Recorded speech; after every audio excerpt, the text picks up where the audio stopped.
previous video, we saw that how our food and stress relationship can be better so that we can deal with stress very efficiently. And we also saw that all of this phenomena is governed by brain. So though brain is the master organ behind all of this, our body also plays a huge role in dealing with stress. I always feel that a fitter body is way amazing in dealing with stress comparing to the body which is unfit. And I'm sure that you all will also agree with me. Now this directly points out towards the physical fitness, which is the second pillar of my series, Find Your Balance. Think of your younger days and how you used to tackle with the stressful situations. Like there were exams or vivas, job interviews, sports competitions, or even breakups. All the stressful situations. But I'm sure you must have dealt with it way better than your 40s and 50s. Why is that so? Because you were younger by then and your body was capable to handle those mental exertions. I feel here the aging process takes a toll on our stress responses. So, reversing the aging process is a key in dealing or combating with the stress better. But can this be reversed? Yes, certainly to some extent. Like exercise or physical activity, let that be anything like cardio or gymming or jogging or running or yoga, zumba, pilates, tabatas, anything that you enjoy, anything that suits you. But when we say that we have to deal with the stress, you need to do the physical activity. Now when you have to do the physical activity, you need to keep an eye on 3 C's, and they are consistency, commitment and coverage. And one C that you need to avoid is complacency. So let us look into the details what exactly we mean. First is consistency. Choose any physical activity which you can continue over a period of time. There is no point in getting carried away by New Year resolutions or by taking yearly membership of a fancy gym. Instead of that, do consistently 30 minutes exercise at home and then for 3 months, and then you can think of joining a gym. Walking and jogging is really a good option as far as consistency is concerned, irrespective of the age or fitness level or financial conditions. So walk for 5 kilometers, 6 kilometers every day, particularly in open air, consistently for an year, and you yourself will find a difference. Yoga is another form which, if done consistently, gives you plenty of benefits. And I'm really glad that it's very much popular in all the age groups. Keep your workout small so that you can be better consistent in that. So instead of blocking 1 hour in the morning, you can distribute that 1 hour like 15 minutes throughout the day, and then you will not miss out your exercise or physical activity in that day, particularly when you have rushy days or busy mornings. Another thing is that you can incorporate NEAT exercises. Now NEAT exercises means non-exercise activity thermogenesis. Most of time it happens that people feel when they have done enough of the exercise in the morning time, they can then follow a sedentary lifestyle throughout the day. But if you want to achieve better results, like if you want to relax your mind, if you want to have a weight loss or fat loss, NEAT exercises plays a very fantastic role. That means incorporating small exercises throughout the day. Like for example, if you have a 2 hour of meeting, then you can just get up in between, do 1 minute spot jogging or 10 push-ups, and then you can sit back.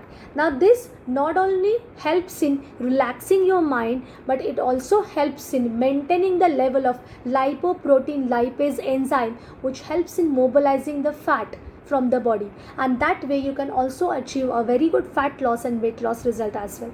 And apart from that, don't be weekend warriors. Most of time it happens that people who are too busy throughout the week do not exercise, and they exercise only in the weekends. Now this can result into musculoskeletal injuries. So instead of that, you can just indulge yourself into everyday exercise instead of working out only in the weekends. And you just don't have to be expert or perfect in your exercise. You just need to be consistent and perfection will follow you. So consistency is a key in exercise. Second comes is commitment to yourself. You have to commit to yourself, and then you have to progress gradually. Never do it to impress anyone or for a trainer. Do it for yourself, and then only you will get better results. And if you cannot commit to yourself, then have an accountable buddy, and that way you can be consistent as well. Third C is coverage. We are using every single part every day, every single part of the body every day. So it is mandatory to exercise every single part of the body every day. And most of the time it happens that people often ignore the exercise of the eyes or the facial muscles or fingers. So you have to incorporate every exercise for every single body part. So that is all about coverage. The one C that we said has to be avoided is being complacent. Life begins at the end of the comfort zone. So every day stretch a bit more than the yesterday. I have often seen in weight loss people that they receive a plateau or they get at a stagnant position after a certain period of time, because their body is already used to that particular stretch. Now you have to raise the bar for yourself by coming out of that comfort zone. Okay, so that is one thing that you need to avoid. So if you have done 10 push-ups yesterday, you have to do 11 push-ups today, 12 push-ups tomorrow. Okay, so we have to go very gradual, but you have to keep raising a bar, as I said. Now exercise gives us all of these physiological benefits, but apart from that, it also helps us in getting socially connected, because it makes us feel energetic throughout the day, and it also gives us immense sense of well-being and gives us much needed confidence. Have you ever turned down the offer of expedition or some adventure trips or some scuba dives or a trek recently? Might be you're doubtful about your fitness, body fitness. Now these kind of activities not only gives you a break, but it also gives you a healthy social relationship, which relaxes our mind, which calms our mind. Okay, and also it gives us a support network, it gives us a sense of achieving. So on the contrary, when you are putting down all of these opportunities, you are raising a self-doubt, and that can also result into missing the fun, being left alone, and also it can result into stress and depression. Okay, so that's the reason that exercise must be incorporated into our daily lives. Now we have learned all the benefits, right? Now we are going to understand how exercise can be an excellent stimulator. Okay, let us see what exercise does to our body.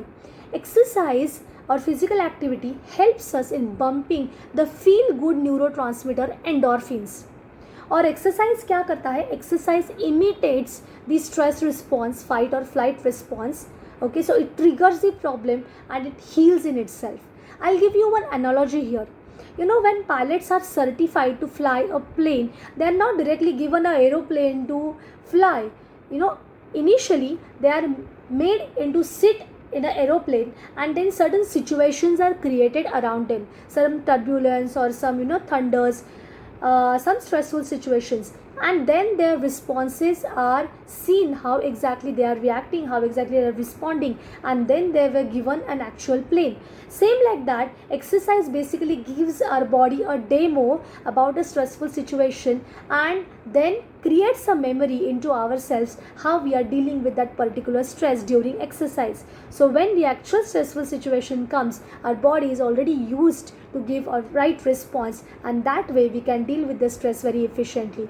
Apart from that, exercise also reduces the cortisol levels, that is a stress hormone. So high level of endorphin and low level of cortisol is an excellent combination as far as stress dealing is concerned. So 3 takeaway point, guys: while doing a physical activity, maintain a consistency, commit to yourself, think of the complete coverage, have a balanced workout, and never be complacent. A fitter body not only helps physiologically, but it also helps psychologically by enabling you to access healthy social network. And regular physical activity train your body to respond stress triggers in a better way. So exercise, other than the physiological efforts, as we said, gives us an immense sense of well-being, makes us feel energetic throughout the day, have a positive impact on anxieties and depression. And no matter what your age is, what your fitness level is, exercise can be used as a powerful tool over all of the mental health problems. And of course, it changes our outlook. It gives us more out of our life. So that's all from my side, guys. Thank you so much for watching this video. We'll see you with the third pillar very soon. Till then, stay healthy inside out. Bye bye and take care.